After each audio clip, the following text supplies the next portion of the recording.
దేన్ని సన్మానిస్తున్నావు? దేన్ని ఎక్కువ చూస్తున్నావు? దేనికోసం ఎగబడుతున్నావు? వాస్తవం చెప్పండి, డబ్బులు చూసినప్పుడు కలిగిన సంతోషం దేవుని మాట వచ్చినప్పుడు కలుగుతుందా నీకు?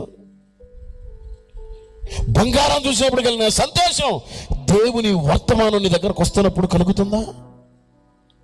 ఆస్తులు సంపాదించినప్పుడు కలిగిన సంతోషం ఆరాధనలో దేవుని ఆత్మను పొందేటప్పుడు కలుగుతుందా?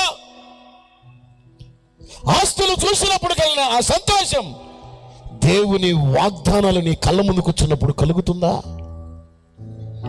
దావీదైతే అంటాడు, ఒకనికి దోపుడు సొమ్ము సంపాదించిన దానికంటే నీవిచ్చిన మాట నాకు సంతోషాన్ని కలుగజేస్తుందయ్యా. అది కదా దేవునికి ఇష్టడైన వాడి జీవితం. అందుకు కదా దేవుడు దావీదును ఇష్టడని చెప్పింది.